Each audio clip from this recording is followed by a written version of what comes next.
Subscribe to Color Frames. Sachin or Vinod Kambli వీరిద్దరిలో ఎవరు best అంటే కాంబ్లీకే జై కొడతారు. కాంబ్లీ ప్రతిభ గురించి 1980 సంవత్సర కాలంలో క్రికెట్ అభిమానుల్ని అడిగితే చెబుతారు. ఇద్దరు టెండూల్కర్లు కలిస్తే వినోద్ కాంబ్లీ అన్నంత ఇంపాక్ట్ తీసుకొచ్చాడు. 4లు 6ర్లనే ఆయుధాలుగా మలుచుకొని మైదానంలో మినీ యుద్ధమే చేసేవాడు. కాంబ్లీ క్రీజులో ఉంటే బౌలర్లకు చుక్కలే దిక్కు. Vinod Kambli Sachin Tendulkar school mate. సచిన్, కాంబ్లీ ఇద్దరు సమాన ప్రతిభ గల ఆటగాళ్లు. వాస్తవానికి కాంబ్లీలోనే టాలెంట్ ఎక్కువ. అయితే వినోద్ కాంబ్లీ పెరిగిన వాతావరణ పరిస్థితులు సచిన్కు పూర్తిగా భిన్నంగా ఉండేవి. ఆ పరిస్థితులు కాంబ్లీ కెరీర్పై తీవ్రంగా ప్రభావం చూపించాయి. సచిన్ టెండూల్కర్ 25 ఏళ్ల పాటు దేశానికి ప్రాతినిధ్యం వహిస్తే చిన్న వయసులోనే అద్భుతాలను చేసిన కాంబ్లీ త్వరగా కెరీర్ను ముగించేశాడు.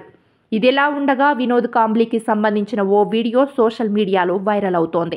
వినోద్ కాంబ్లీ నడవడానికి ఇబ్బంది పడుతూ కనిపించాడు. కొందరు ఎత్తుకొని తీసుకెళ్తున్న దృశ్యాలు కన్నీళ్లు పెట్టిస్తున్నాయి. ఈ వీడియోపై పలువురు ఎమోషనల్గా రియాక్ట్ అవుతున్నారు. ఒకప్పుడు తన బ్యాటింగ్తో ఉర్రూతలూగించిన ఈ మాజీ క్రికెటర్ ఇప్పుడు దయనీయ స్థితిలో ఉండడం అందరినీ బాధకు గురిచేస్తోంది. ఈ వీడియో చూస్తే సగటు అభిమానుల గుండె తరుక్కుపోవడం ఖాయం.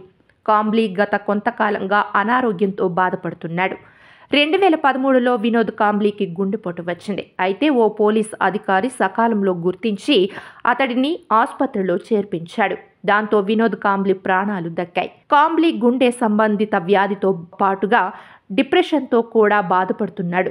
ఆర్థికంగానూ చితికిపోయాడు. కాంబ్లీ కెరీర్ ఒకసారి చూస్తే 1993, 2000 మధ్య టీమిండియాకు ప్రాతినిధ్యం వహించాడు. 17 టెస్టుల్లో 1084, 104 వన్డేల్లో 2477 పరుగులు తీశాడు. చివరిగా టీమిండియా తరఫున 2000లో ఆడాడు.